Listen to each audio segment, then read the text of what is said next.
Alors, 3, 2, 1.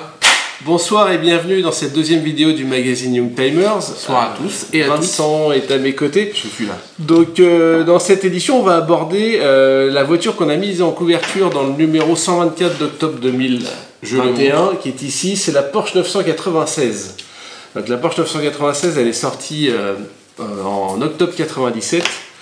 Et c'est une voiture, on a organisé un petit sondage avant de sortir le numéro sur les réseaux sociaux. Et il y a pas mal de réactions. Le sondage c'était 993 ou 996, laquelle préférez-vous?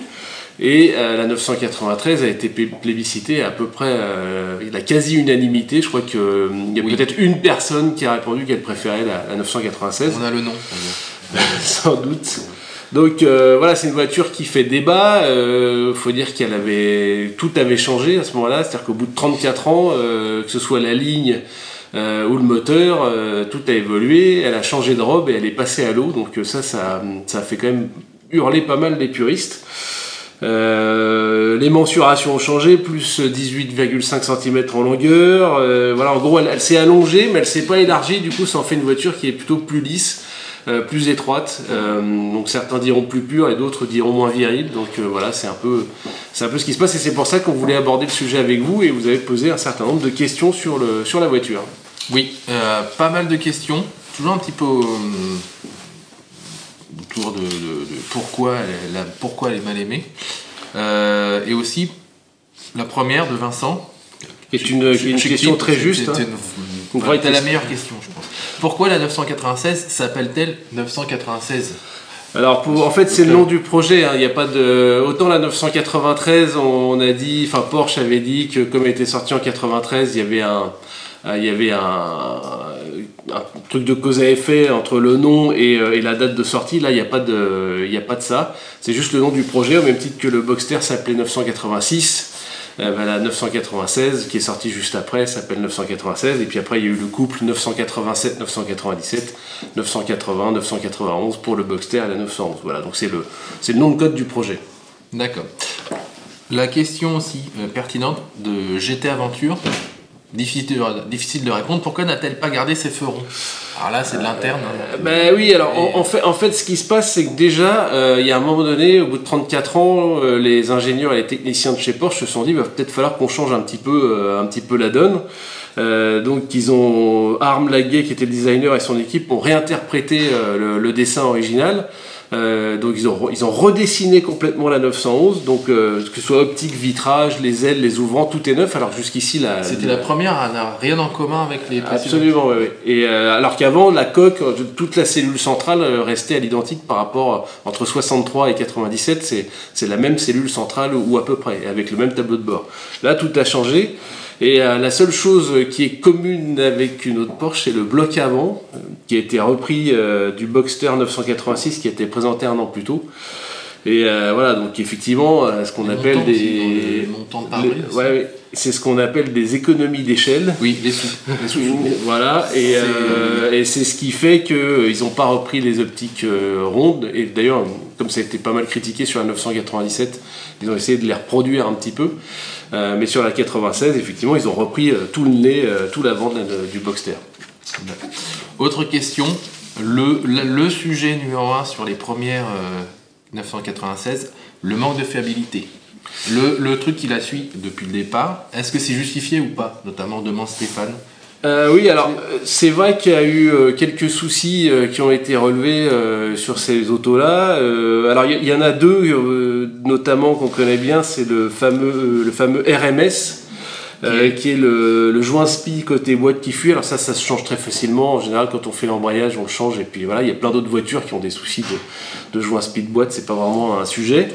Et un autre sujet, c'est l'IMS. Donc ça, on en parle beaucoup, même dans les petites annonces. Hein, quand il a été changé, c'est toujours mentionné.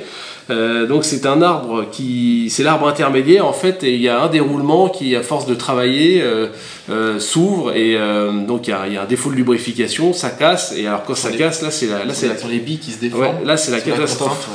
C'est la catastrophe parce que la distribution se décale, les soupapes viennent toucher les pistons et donc voilà, donc là c'est réflexion moteur à l'horizon. Donc en général, ce qui est conseillé de faire, c'est que si le modèle que vous achetez n'a pas été traité préventivement, il faut le faire, ça se fait aussi très bien. De manière à être complètement tranquille. Mais voilà, dans la mesure où vous allez acheter la voiture et où le moteur fonctionne normalement, soit ça a été fait et vous êtes tranquille, soit ça n'a pas été fait et puis il faut le faire comme pour au moment où vous remplacez une courroie de distribution sur une voiture classique.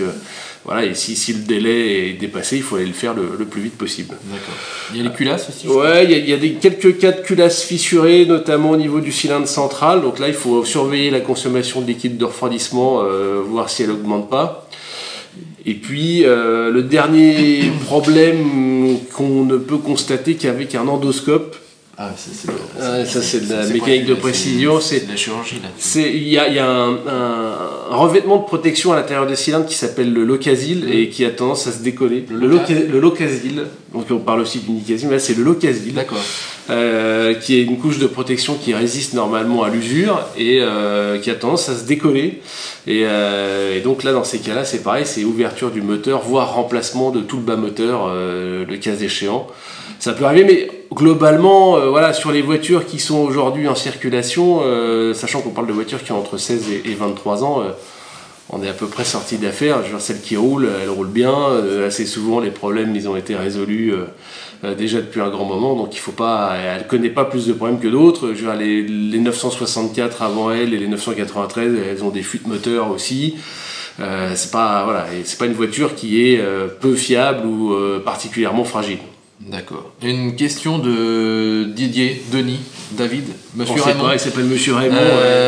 Quel avenir pour la 4S? Alors, déjà, qu'est-ce qu'une 4S dans la qu'est-ce que l'avenir? Enfin, ça dépend de quoi on parle. Alors, la 996 4S, c'est en gros, c'est une coque de turbo, donc une coque large avec les ailes larges, la transmission à 4 roues motrices de la turbo aussi, mais un moteur atmosphérique. Voilà. On peut dire ça comme ça, ouais. En vrai, c'est une version qui est très recherchée parmi les atmosphériques pour son look, mais c'est pas forcément c'est même plutôt peut-être la moins sympa de la série à conduire parce que justement elle est large, qu'elle a un moteur atmosphérique, qu'elle a des gros pneus, et donc du coup au niveau agilité et de conduite, c'est bien moins agile qu'une coque étroite. Et elle a existé dans les deux 3 litres 4, 3 litres 6 Non, uniquement 3 litres 6. Donc la 4S elle est sortie en 2002. Donc elle est sortie avec la deuxième génération de Porsche 996 en 3 litres 6 de 2002 à 2005, puisque je crois que les dernières, ou 2004, les dernières sont sorties fin 2004. D'accord. Mais justement, la 3 litres 4 est-elle vraiment à déconseiller avec ces fameux problèmes de fiabilité? Question de Jean-Daniel. Alors non, parce qu'en réalité, les problèmes qu'on retrouve sur les moteurs à eau des 3 litres 4 comme les 3 litres 6 sont les mêmes. L'IMS, on le retrouve sur les deux moteurs. Le décollement des surfaces à l'intérieur du cylindre, on le retrouve sur les deux moteurs. Donc il n'y a pas lieu de s'inquiéter davantage d'un 3 litres 4 qu'un 3 litres 6. C'est la seule chose qui va différer, c'est la qualité de la finition à l'intérieur. Les matériaux sont d'un peu moins bonne qualité sur les 3 litres 4 par rapport aux 3 litres 6. Et c'est juste ça. Mais après, il y a pas. Si vous trouvez une très belle 3 litres 4, il faut pas se priver, surtout qu'elles sont du coup, du fait d'une mauvaise réputation qui est injustifiée, elles sont plutôt moins cotées que les 3 litres 6.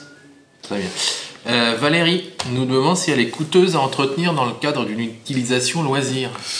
Alors, donc j'imagine le dimanche. Loisir. De toute façon, alors déjà, ce qu'il faut savoir, c'est que les Porsche, d'une manière générale, ce sont des voitures qui sont particulièrement économes à l'usage par rapport à d'autres sportifs comparables. C'est-à-dire qu'assez souvent, vous pouvez même aller faire une sortie circuit, vous arrivez sur le circuit, vous roulez avec, vous repartez comme vous êtes venu et c'est rien passé. C'est-à-dire que les freins sont toujours là, oui. Le moteur est toujours là, il n'y a pas de problème. Après, au niveau entretien, je pense que très honnêtement, c'est moins cher que certaines Audi sportives ou BMW sportives. Ça, c'est pas dur. Aux Audi RS, BMW M, je pense que c'est plutôt moins cher et c'est plutôt plus solide. Parce que c'est des voitures qui ont été conçues pour d'entrée. Donc voilà, en général, avec une révision tous les 20 000 km, en alternance avec une plus grosse tous les 40 000, ça suffit. Après, ce qui coûte cher, mais comme sur beaucoup de sportifs, c'est les freins, les pneus, tout ce qui est consommable. Les amortisseurs chez Porsche, en général, c'est souvent cher. Ouais, c'est souvent cher parce qu'ils changent les références d'une année, de temps en temps, et vous vous retrouvez, je sais que sur les 993 notamment, quand vous passez sur les nouvelles montres ressort amortisseurs Porsche, c'est un billet de 4 ou 5 000 euros Or, avec la main-d'œuvre, 5 000 €, et c'est quand même un sacré budget, quoi. Il est intarissable sur les Porsche, c'est son truc. C'est son truc, hein, vous l'avez deviné. La Turbo et la 4S sont-elles les seules à valoir le coup dans la gamme, demande Julien? Ah, c'est une bonne question. Oui, alors c'est vrai que la 4S, c'est une des variantes les plus recherchées. Alors après, vous avez peut-être un peu oublié. Il y a aussi la GT3 qui est pas mal recherchée. Surtout la première avec l'aileron en virgule et la caisse étroite. Là, c'est vraiment une belle auto. Après, les 4S et les turbos sont les seuls qui ont un peu pris la cote ces dernières années. Mais on peut préférer les caisses étroites. Moi, c'est mon cas. Je les trouve plus équilibrées au niveau de la ligne et plus agiles sur la route. Pourquoi pas aussi un Targa ou un cabriolet, parce que la 996, elle a été... Il est beau le Targa, le toit du Targa, sur cette génération. On va faire un peu attention à l'étanchéité, mais c'est assez joli. Ouais, c'est un toit vide. C'était un toit, comme sur la 993, c'était un toit vitré coulissant, donc une espèce de grande verrière qui se déploie sur l'arrière. Et surtout, il y a même plus de place à l'arrière du Targa. Derrière les sièges pour mettre un peu du bazar, parce que du coup l'habitat qui a été un peu repoussé. Oui, un petit peu. Ouais. La ligne, elle est plus... En fait, le Targa, c'est un cabriolet sur lequel on a greffé une... Ouais. D'accord. Et voilà, mais moi je prendrais plutôt une caisse étroite, quitte à aller un peu à l'encontre de ce que font les gens en général. J'opterais plutôt pour une caisse étroite. C'est plus joli. La fameuse boîte Tiptronic, c'est vraiment à éviter ou ça va? Alors, c'est une boîte. Déjà, c'est une boîte solide. C'est une boîte automatique traditionnelle. C'est une boîte qui est solide, qui a souvent été possédée par des gens qui ont la conduite tranquille. Donc, en général, les voitures sont plutôt moins matraquées entre guillemets. Après, c'est une boîte automatique à l'ancienne, c'est-à-dire que par rapport aux boîtes d'aujourd'hui, les passages sont un peu lents, les commandes de volant sont pas toujours hyper intuitives parce qu'il y a un plus, un moins pour monter, descendre les rapports. Les passages de rapports sont pas aussi rapides que ce qu'on voudrait. Donc en réalité, pour un usage collection, sauf si vraiment on aime ça, c'est plutôt plus sympa d'avoir une boîte mécanique. La boîte 6 rapports, elle est vraiment très bien. Donc, puis surtout, on garde le caractère moteur qui s'estompe un peu avec la Tiptronic. Elle est plus sur un câble, par exemple, elle est plus adaptée. Ça peut être plus adapté, sur un câble. Mais encore une fois, c'est une très bonne boîte automatique et ça s'accorde très bien avec le tempérament du Flat 6 qui a un moteur très souple en bas et du coup, pour rouler vraiment tranquille, vous avez le gros moteur avec la boîte qui s'accorde bien. Ça fonctionne bien, mais après, peut-être qu'on s'éloigne un peu de la philosophie d'une Porsche 911, c'est peut-être ça aussi. Donc après, ça dépend de ce qu'on cherche. D'accord. Et enfin, la question de Bernard. Salut Bernard. Un modèle en provenance des États-Unis, le fameux modèle, le fameux import. En gros, est-ce qui traverse pas la Manche, qui traverse l'Atlantique, pardon. Parce qu'on peut aussi acheter sa Porsche en Angleterre en conduite à gauche, il y en a à vendre. Oui, ça n'a pas d'intérêt. Si c'est une européenne et qu'elle est moins chère qu'en France, oui, mais sinon, non. Et alors, acheter aux États-Unis, ça dépend. Déjà, je pense qu'il faut déjà avoir les contacts sur place. Il faut avoir quelqu'un sur place qui va voir la voiture, qui va l'analyser pour vous.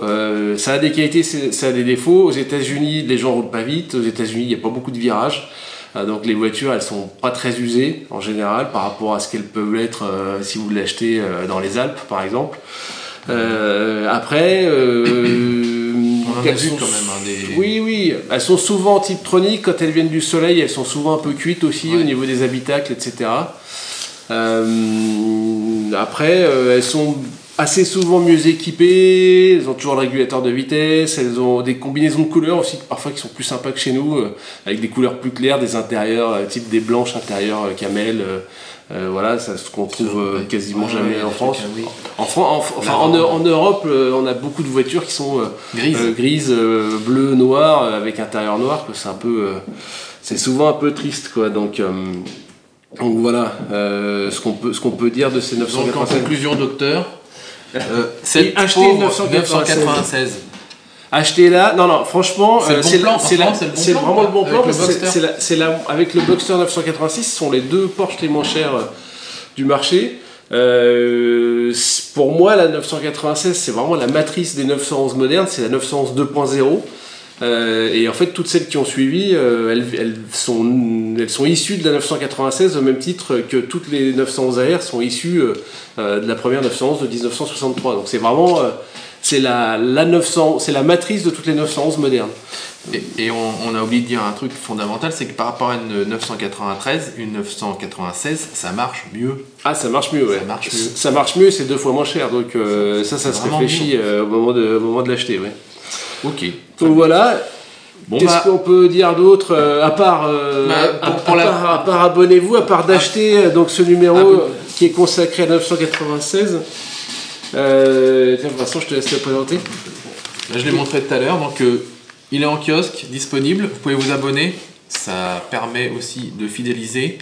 Dans 2 semaines, on fait un prochain live. On n'a pas encore le sujet, ça va venir. N'hésitez pas à commenter, à liker. Abonnez-vous à la newsletter, s'il vous plaît, c'est bien. Parce que comme ça, on garde le contact. Et puis, on se donne rendez-vous dans 2 semaines avec un nouveau sujet. On va voir avec vous parce qu'on communique ensemble. Donc si vous avez des sujets qui vous intéressent, n'hésitez pas. Parce que celui-ci, on l'a monté sur vos recommandations puisque c'était un peu le gros sujet qui agitait les réseaux sociaux. Donc, exactement. On suit. Sur ce, à très bientôt. Bisous comme c'est marqué sur la fiche. Et à très bientôt. Ciao.